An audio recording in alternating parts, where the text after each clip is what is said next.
औज़ुबिल्लाहिमिनश्शैतानिर्रजीम बिस्मिल्लाहिर्रहमानिर्रहीम रब्बि इश्रह ली सदरी वयस्सिर ली अमरी वहलुल उक़्दतम मिन लिसानी यफ़क़हू क़ौली। Dear students, I am Latif Aman, your chemistry teacher.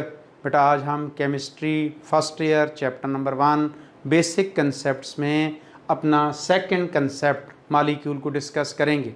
इससे पहले बेटा हम एटम को डिस्कस कर चुके हैं, एविडेंस ऑफ एटम मौजूद है। अगर आप मालिक्यूल के कंसेप्ट को अच्छी तरह समझना चाहते हैं तो आपको एटम का कंसेप्ट क्लियर होना चाहिए।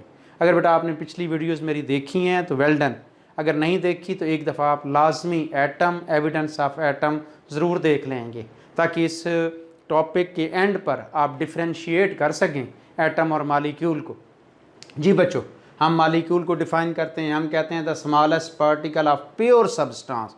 Pure substance. अब बच्चों ये प्योर सब्सटेंस क्या होता है, ये भी हम अपने बेसिक कंसेप्ट वाले लेक्चर में डिस्कशंस कर चुके हैं। मैंने वहाँ पर मैटर की क्लासिफिकेशन की थी। प्योर सब्सटेंस होपफुली आपको क्लियर होगा। अगर आपको वो लेक्चर्स, ये प्योर सब्सटेंस क्लियर नहीं है तो आप उस लेक्चर में जाकर एक दफ़ा मतलब प्योर सब्सटेंस को भी सीखें, समझें। केमिस्ट्री स्टेप बाय स्टेप अगर आप सीखेंगे तो चीज़ें आपके लिए मज़ीद बेहतर होती जाएंगी। जी बेटा जी, हम कह रहे हैं कि प्योर सब्सटेंस का स्मॉलेस्ट पार्टिकल, एटम हम कह चुके हैं एलिमेंट का स्मॉलेस्ट पार्टिकल। तो ये प्योर सब्सटेंस में तो दोनों चीज़ें आती हैं, एलिमेंट भी प्योर सब्सटेंस है, कंपाउंड भी प्योर सब्सटेंस है। तो बेटा इसका मतलब है एलिमेंट का स्मॉलेस्ट पार्टिकल वो एटम हो सकता है, एलिमेंट का स्मॉलेस्ट पार्टिकल मालिक्यूल हो सकता है। फिर डिफरेंस क्या है, ये डिफरेंस अगली बात क्लियर कर रही है, विच कैन एग्जिस्ट इंडिपेंडेंटली। जी बेटा, इंडिपेंडेंटली एग्जिस्ट करना। एटम के मतलब कल हमने कहा था कि इंडिपेंडेंट एग्जिस्ट करे या ना करे, दोनों सूरतों में वो एटम हो सकता है। उसके लिए केमिकल रिएक्शन में इन्वॉल्व होना ज़रूरी है, जबकि मालिक्यूल के लिए शर्त है कि वो इंडिपेंडेंटली एग्जिस्ट कर सके। और इंडिपेंडेंटली एग्जिस्ट से ये मुराद है कि बच्चों अगर वो हाइड्रोजन और हीलियम की हम बात कर रहे हैं तो डुप्लेट क्लियर होना चाहिए, कंप्लीट होना चाहिए, और बाकी जितने भी हमारे पास वो एलिमेंट के स्मॉलेस्ट पार्टिकल हों जिनका ऑक्टेट कंप्लीट होना चाहिए। जैसे बेटा इधर देखें, हीलियम हमारे पास डुप्लेट कंप्लीट है। अगर हम नियान को देखते हैं, अगर हम आर्गान को देखते हैं, हम क्रिप्टॉन को देखते हैं, हम बेटा जीनान को देखते हैं, या हम रेडान को देखते हैं, तो इन सब का ऑक्टेट कंप्लीट है। अब ये एलिमेंट के स्मॉलेस्ट पार्टिकल हैं, लेकिन क्योंकि इनका ऑक्टेट कंप्लीट है इसलिए ये मालिक्यूल भी होते हैं। बाज़ वक़्त MCQs आ जाता है बच्चों कि which one of the following is molecule. उसमें बाकी सारे एटम दिए हुए होते हैं, सोडियम दिया गया है, जिंक दिया गया है, कॉपर दिया गया है, लेकिन उसके साथ हीलियम दिया जाता है या नियान दिया जाता है। तो बच्चे कंफ्यूज रहते हैं कि ये सारे के सारे एटम्स हैं। जी बिल्कुल ठीक है, सारे के सारे एटम्स हैं, लेकिन उसमें से हीलियम या नियान, अगर कोई भी आपको नोबल गैस के एटम दिया जाता है तो नोबल गैसेस जो है इसका मालिक्यूल जो है बेटा उसमें सिर्फ एक एटम है। तो ये हमारे पास जो है ये इंडिपेंडेंटली एग्जिस्ट करता है। तो होपफुली आप अंडरस्टैंड कर चुके होंगे कि प्योर सब्सटेंस का स्मॉलेस्ट पार्टिकल जो इंडिपेंडेंटली एग्जिस्ट कर सके उसे बेटा आप मालिक्यूल कहते हैं। अब अगर हम बाकी देखें ना, वाटर बेटा अगर आप इसके इलेक्ट्रॉनिक कन्फिग्रेशंस देखें तो ऑक्सीजन के पास 6 इलेक्ट्रॉन हैं, कोवलेंट बॉन्ड बन गए हमारे पास हाइड्रोजन के साथ, octet complete. Hydrogen central atom का ऑक्टेट कंप्लीट होना चाहिए, ये शर्त है, सेंट्रल एटम। अमोनिया में नाइट्रोजन सेंट्रल एटम है, H2SO4 में हमारे पास सल्फर सेंट्रल एटम है। इसी तरीके से बेटा कार्बन डाइऑक्साइड में हमारे पास कार्बन सेंट्रल एटम है। अगर आप इनके इलेक्ट्रॉनिक कन्फिग्रेशंस करें तो देखिएगा सेंट्रल एटम का ऑक्टेट कंप्लीट होता है। सेंट्रल एटम का ऑक्टेट कंप्लीट मतलब ये इंडिपेंडेंटली एग्जिस्ट कर सकता है। अगर ये इंडिपेंडेंटली एग्जिस्ट कर सकता है तो इसका मतलब है ये मालिक्यूल कहलाएगा। अब जो हम मालिक्यूल की क्लासिफिकेशंस करें उससे पहले आपको मैं एक टर्म सिखाना चाहूँगा, एटॉमिसिटी किसे कहते हैं। Atomicity, number of atom present in A molecule. किसी भी मालिक्यूल में एटम्स का नंबर कितना है बेटा वो उसकी एटॉमिसिटी कहलाएगा। जैसे ये देखें नियान, अभी मैंने आपसे बात की है कि नियान सिर्फ एक ही एटम है तो इसकी एटॉमिसिटी 1। अगर बेटा हम बात करते हैं HCl, एक हाइड्रोजन का एटम एक Cl का एटम, तो इसकी एटॉमिसिटी 2 है। अगर हम वाटर की बात करते हैं H2O, तो 2 हाइड्रोजन के एटम एक ऑक्सीजन के एटम, एटॉमिसिटी 3 है। अगर हम बेटा अमोनिया की बात करते हैं, 1 नाइट्रोजन 3 हाइड्रोजन, इसकी एटॉमिसिटी 4 है। अगर CH4 की बात करते हैं तो हमारे पास 1 और 4, जी बेटा एटॉमिसिटी कितनी है, 5 है। अगर H2SO4 की बात करते हैं जी, कितने एटम है, 6 ना कह दीजिएगा, मैं आपको काउंटिंग नहीं सिखा रहा बेटा, चेक करें, 2 हाइड्रोजन है, 4 ऑक्सीजन है, 1 सल्फर है, तो इसकी एटॉमिसिटी हमारे पास 7। इसी तरीके से अगर बेटा हम ग्लूकोज की बात करते हैं तो 6 कार्बन के एटम, 6 हाइड्रोजन के एटम, 6 ऑक्सीजन के एटम, 12 हाइड्रोजन के एटम, तो ये लें बेटा इसकी एटॉमिसिटी 24 है। ये इसी तरीके से हम C12H22O11 की बात करते हैं, शुगर की बात करते हैं, तो बेटा 22 + 12 + 11, तो ये एटॉमिसिटी हमारे पास जो है बच्चों 45 है। तो होपफुली आप अंडरस्टैंड कर चुके होंगे कि एटॉमिसिटी किसे कहते हैं। अब हम थोड़ा सा ना क्लासिफिकेशन करते हैं। क्लासिफिकेशन हम 3 बेसिस पर करेंगे बेटा हमारे सिलेबस में। एक ऑन बेसिस ऑफ नेचर, दूसरे नंबर पर ऑन बेसिस ऑफ एटॉमिसिटी, और तीसरा on basis of size.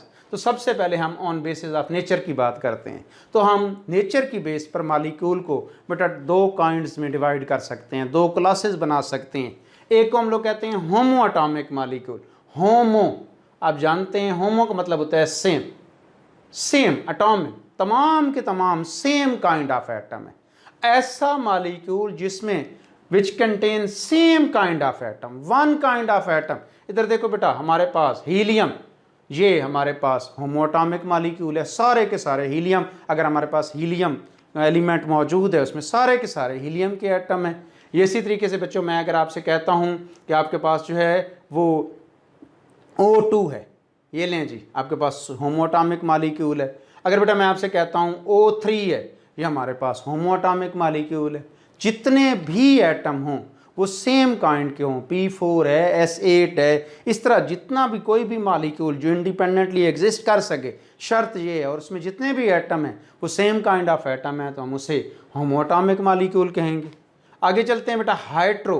Hetero का मतलब होता है different, different kind of atom, the molecule which contain different kind of atom. इधर देखो बच्चों, अगर हम लिखते हैं HCl, आप जानते हैं एक हाइड्रोजन का एक Cl का एटम, हेट्रोएटॉमिक मालिक्यूल।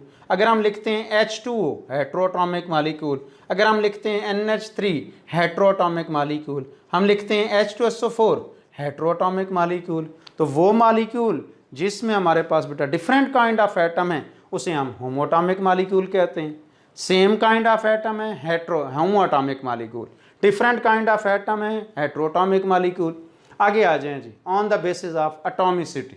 एटॉमिसिटी की बेस पर नंबर ऑफ एटम्स मैं आपको क्लियर करा चुका हूँ, नंबर ऑफ एटम्स की बेस पर।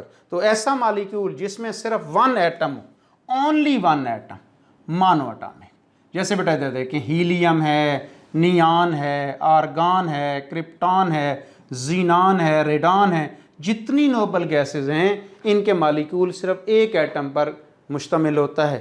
1 काइंड ऑफ एटम है ओनली, हमारे पास 1 एटम है ओनली, 1 एटम है ओनली, इसलिए हम उसे मानो एटॉमिक मालिक्यूल कहते हैं। पॉली एटॉमिक मालिक्यूल, पॉली का मतलब होता है बेटा मैनी, मेरा हमारे पास ऐसा मालिक्यूल जिसमें बहुत सारे एटम।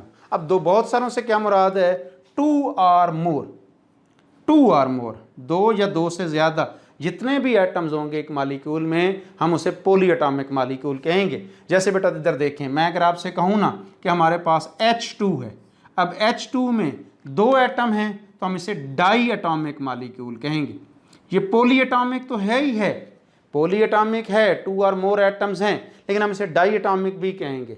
इसी तरीके से बेटा अगर मैं आपसे कहता हूँ ना H2O, अब अगर आप देखें ना 2 हाइड्रोजन के 1 ऑक्सीजन के, तो this is called try atomic molecule, ये ट्राई एटॉमिक मालिक्यूल है। इसी तरीके से बेटा अगर मैं लिखता हूँ NH3, अब आप बता सकते हैं 4 एटम हैं तो टेट्रा एटॉमिक मालिक्यूल है ये हमारे पास। CH4 को अगर बेटा मैं लिखता हूँ हमारे पास CH4, तो ये हमारे पास 1 कार्बन 5 हाइड्रोजन, तो this is called penta atomic molecule. इसी तरीके से बेटा हेक्सा एटॉमिक मालिक्यूल, अगर 6 एटम है 7 एटम है तो हेप्टा एटॉमिक, लेकिन इन सब को हम पॉली एटॉमिक मालिक्यूल भी कहते हैं। तो ये देखें जी, जब हमने एटॉमिसिटी की बेस पर क्लासिफिकेशंस की तो हमने कहा मानो एटॉमिक मालिक्यूल या पॉली एटॉमिक मालिक्यूल। मालिक्यूल में ओनली 1 एटम है तो मानो एटॉमिक मालिक्यूल, हमारे पास मालिक्यूल में 2 और मोर एटम्स हैं तो पॉली एटॉमिक मालिक्यूल। आगे और पॉलीएटॉमिक को हम फिर further di, tri, tetra, penta में भी बेटा जी डिवाइड करते हैं। लास्ट की क्लासिफिकेशन जी on basis of size, size की बेस पर। तो बेटा साइज की बेस पर हम दो क्लासेस में डिवाइड करते हैं, micro, again micro, micro small को कहते होते हैं, मैक्रो लार्ज को कहते होते हैं। तो अगर हमारे पास वो मॉलिक्यूल जो स्मॉल इन साइज है, सिंपल मॉलिक्यूल होता है, और ये बेटा ये एग्जिस्ट करते हैं एज ए मोनोमर्स। अच्छा अब ना थोड़ा सा कंसेप्ट ज़हन में रखेंगे, अगर बेटा जी किसी भी मॉलिक्यूल की एटॉमिसिटी, हमारे पास किसी भी मॉलिक्यूल की इंपॉर्टेंट बात बता रहा हूँ, एटॉमिसिटी लेस देन 1000 है, उसमें नंबर ऑफ एटम्स 1000 से कम है, और उसका मॉलिक्यूलर मास अप टू 10,000 है, 10,000 तक मॉलिक्यूलर मास है, तो बेटा ये हमारे पास माइक्रो मॉलिक्यूल होगा। जैसे मैं अगर आपसे कहूँ C12, H22, O11, एटॉमिसिटी आपको पता चल जाए 45, अगर बेटा हम इसका मॉलिक्यूलर मास मालूम करते हैं तो 342 बनता है। तो दोनों सूरतों में देखें कि हमारे पास एटॉमिसिटी भी लेस देन 1000 है, और इसमें मॉलिक्यूलर मास भी अप टू 10,000 है, 10,000 तक, तो हम उसे माइक्रो मॉलिक्यूल कहेंगे।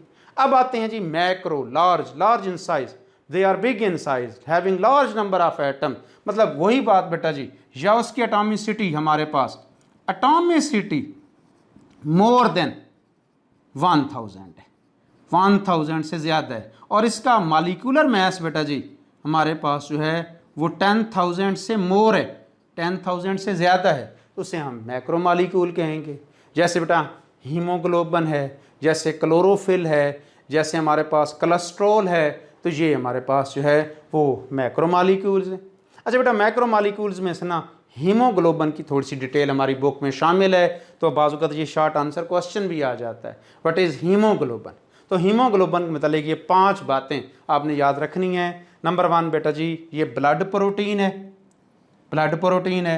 Number 2 transport oxygen from lungs to all parts of body, ये ऑक्सीजन को लंग्स से लेती है, जब हम सांस लेते हैं ऑक्सीजन हमारे लंग्स में जाती है, वहाँ से लंग्स से आगे हीमोग्लोबिन लेकर उसे ऑल पार्ट्स ऑफ बॉडी में पहुँचाती है।